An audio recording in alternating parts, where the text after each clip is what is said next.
People are worried about Justin Bieber. The 30-year-old sorry singer was spotted looking tense and hollow-eyed in New York City on Wednesday. But when you give up your manhood, I've never seen somebody recover from it. That was all the people that went to the puffy parties. That was all the people that did all those things thinking that there was never going to be a consequence for what they were doing. Terrence Howard just cracked open a Hollywood nightmare. In his latest interview, he let loose some wild secrets. Stuff folks usually whisper about in private rooms.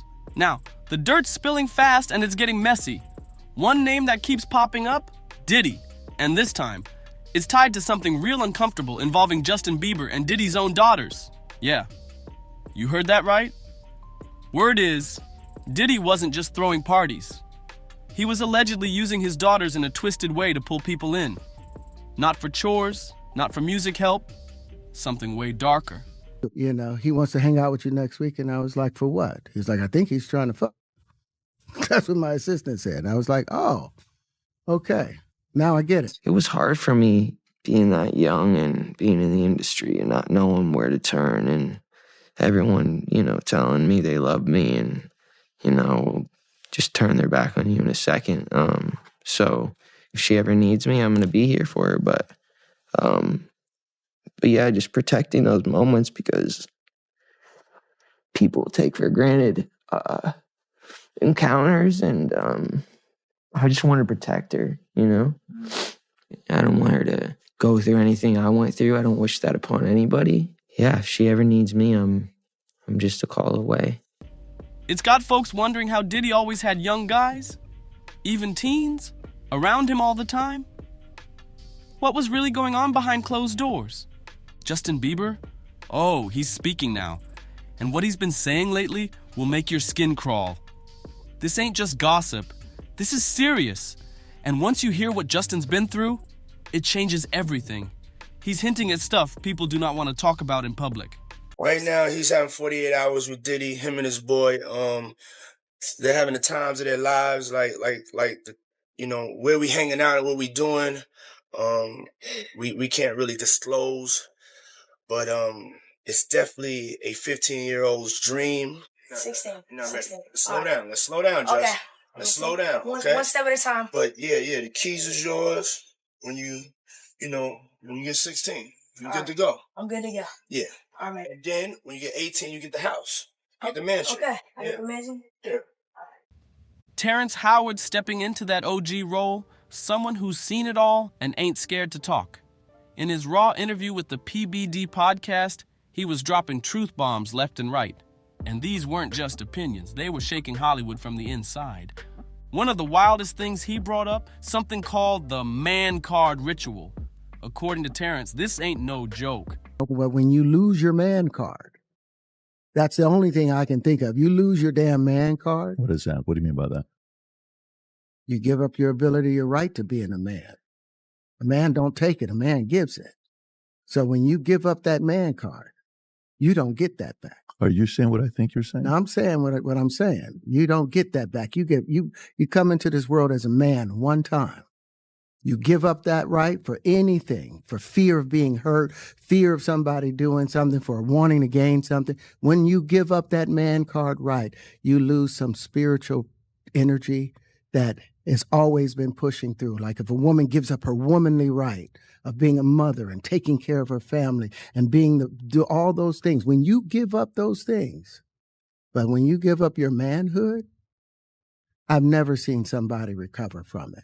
That was all the people that went to the puffy parties. That was all the people that did all those things thinking that there was never going to be a consequence for what they were doing. Drugs, you're going through so much shit to try and deal with life. You are literally, it's an unhealthy space. And so eventually you're going to go too far. Who knows what happened to Philip? Who knows what he had to do in order to get to where he was at? There's a lot of things that people do that end up sitting and they can't get over it. And they got to keep getting high, hoping to get it out of their head, It's a dirty behind-the-scenes game where men have to do certain things, real grimy things, to the Hollywood elite just to get a shot at fame. He even said, this is what gets a lot of men in the business hooked on dangerous substances. These men gave up way too much just to make it in the industry, and it broke them. Now they're stuck chasing highs, trying to drown out the pain of what they had to do just to keep climbing. Fame came at a price, and that price, it's haunting them every single day. During the interview, the host pressed Terrence, what did he really mean by giving up your man card? Was it what everyone was thinking? Terrence didn't spell it out word for word, but the message was crystal clear. He was talking about men getting all greased up and put in compromising situations at freaky invite-only parties just to get a career boost. Did you ever have the opportunity where you got invited and you said no to it? Hell yeah. What was the consequences when you said no? Puffy invited me for weeks, asking me to come and teach him how to, wanted me to be his acting coach for a while. Go there and he's sitting around just looking. I'm like, okay, what's the material you want to work on? He's just looking at me. Then next thing you know, okay, hey, will you help me? I want to hear your music. So I come over there and I play the music. And he's sitting there just looking at me, like waiting. Okay. So then my assistant was like, he wants to hang out with you next week. And I was like, for what? He's like, I think he's trying to. That's what my assistant said. I was like, oh, okay. Now I get it. I was coming off of being in Miami a night of party, and I don't really remember what I was saying. You know what I'm saying? Would you like a reminder? Yeah, sure. Play some. Hey, yo, listen, I love it all. I love it all, man. I like when you like this, Daddy. Yeah, where you put my bag? Daddy, I like when you scrambling and scraping for shit. No. That was you. Scrambling. What? You said, I like when you do it like that, Daddy. When you scrambling and scraping for shit. Hey, man. He's like, I don't know what I was talking about. Hey. Nah. I mean, I was you don't go back and look at that stuff and laugh? I mean, it could be funny. I don't really be on it like that. Yeah, you know what I'm saying? Like. And just when it couldn't get any wilder, Terrence let another bomb drop. He said Diddy himself once tried to pull something slick with him. According to Terrence, Diddy hit him up out of nowhere, asking if he could swing by and be his acting coach. Sounds normal, right? But wait for it. Terrence showed up to Diddy's place ready to work. But Diddy? He wasn't trying to act, learn, or do anything professional. He was just lounging around giving Terrence weird energy. Then it happened again. Diddy invited him over for a supposed music session. But once again, no music. Just Diddy sitting there, staring. By the third invite, Terrence's assistant finally gave him the heads up.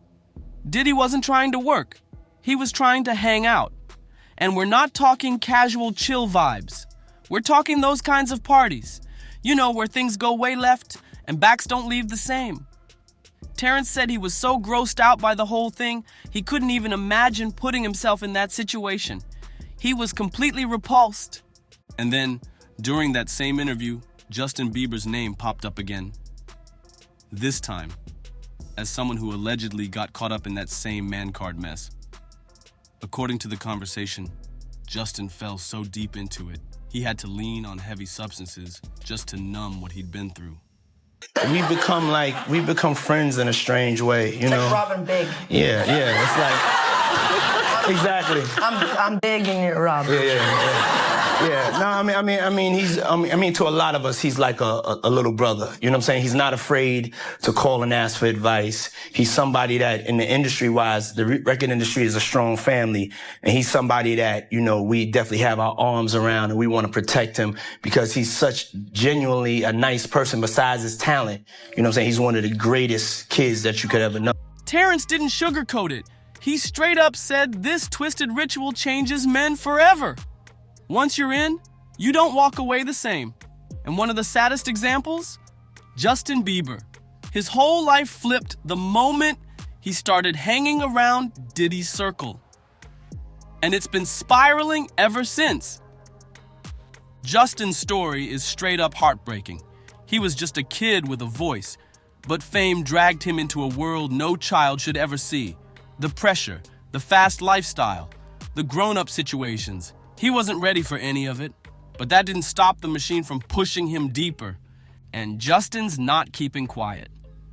In his emotional interview with Zane Lowe, he broke down in tears talking about how he just wants to protect Billie Eilish.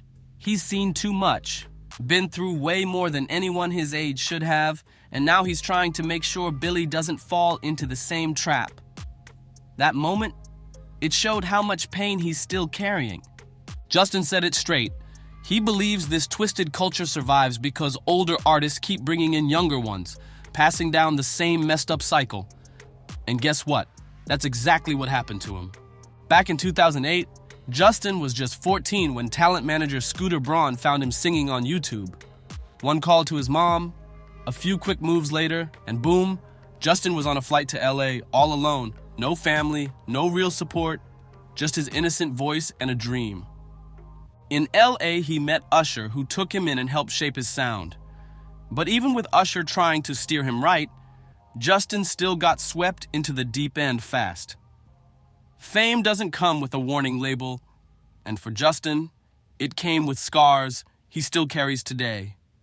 Usher and Scooter Braun used to call themselves Justin Bieber's swagger coaches. But let's be real, what that kid really needed was a guardian, not a personal hype team. By 2010, Justin was running the pop game, topping charts, shutting down stadiums, and making girls scream from coast to coast. At just a teenager, he was already a global icon. But while everyone remembers the fame and the hits, what folks forget is this. Justin was still a kid, barely supervised, surrounded by powerful adults, and soaking in way more than he ever should have been. And sadly, not everybody in his circle had good intentions. Case in point, Diddy. The moment Usher linked Justin up with Diddy, things got weird. Diddy wasted no time locking in. He came on real strong. At first, it looked like he just wanted to mentor the rising star. But looking back now, it's giving major love-bombing vibes. And there's video proof of just how strange it got. One of their first public interactions happened when Justin was only 15 years old. A clip resurfaced where Diddy talks about spending 48 hours with Justin. But here's where things take a turn. Diddy said they couldn't talk about what went down during those 2 days. Like, what? What kind of grown man is spending 2 whole days alone with a 15-year-old and then telling the world it has to stay a secret? That ain't normal. It's creepy. And what makes it even more uncomfortable, Diddy called it a 15-year-old's dream, like it was some fantasy being fulfilled. At the time, Diddy was promoting his album Last Train to Paris, a collab project with his group Dirty Money, featuring Dawn Richard and Kalena Harper. Meanwhile, Justin Bieber's fame was exploding. So naturally, folks assumed Diddy's sudden interest in Justin was just marketing, like when big-name artists co-sign the new kid on the block to ride the wave of their hype. But this situation, it felt different, too personal, too calculated. And get this wasn't Diddy's first time taking in a rising teen star. Back in the late 90s, Usher, as a teenager, actually lived with Diddy for a while. It was pitched as some kind of puffy flavor camp, like a fun mentorship experience.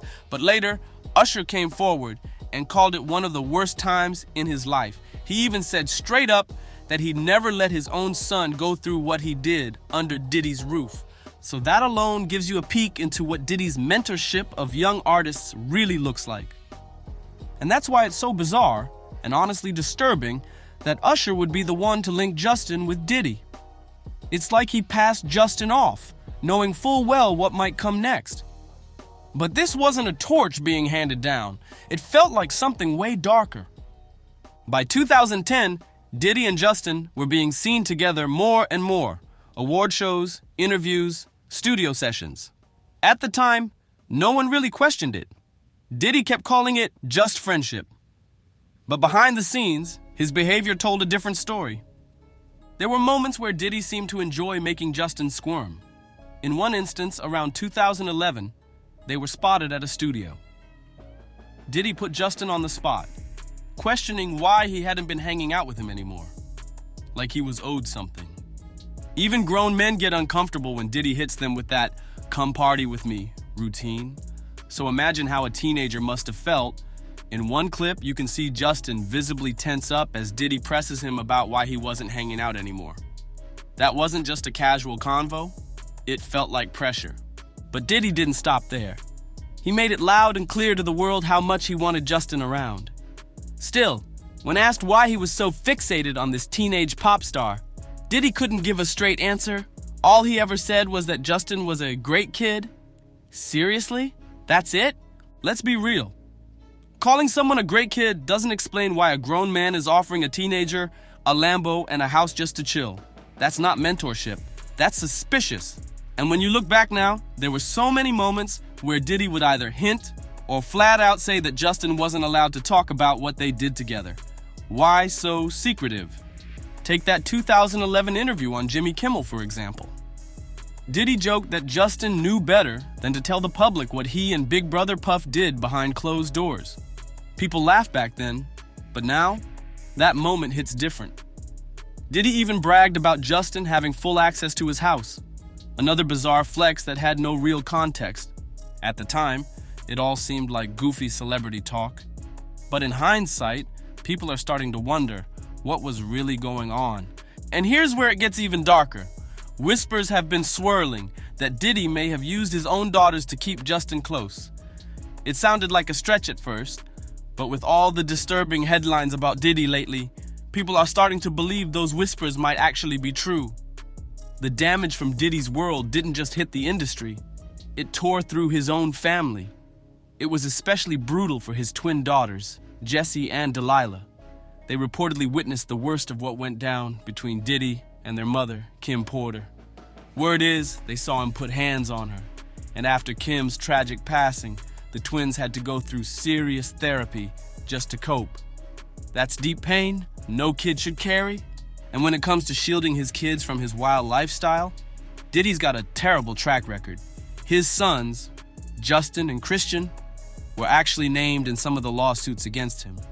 Christian even has a case tied to an incident where a woman was allegedly assaulted on what was supposed to be a family trip. And yes, Diddy was there too. So it's not far-fetched to think his daughters might have been pulled into that world too. That's the conversation buzzing online right now. People are wondering, did Diddy really use his own daughters to keep young guys like Justin Bieber around? It's disturbing, but based on what's come out lately, folks are seriously starting to believe it. It's wild to think a father wouldn't protect his kids from the madness, especially the kind that goes down in those so-called freak-off circles. But after everything that's been exposed about Diddy in the past year, people are realizing nothing's off the table anymore. As for Justin, word on the street is he's preparing to testify in Diddy's upcoming trial. Sources say he's been trying to leave that dark chapter behind and focus on his wife, Haley, and their baby. But Diddy's arrest and the mountain of allegations have shaken him up all over again.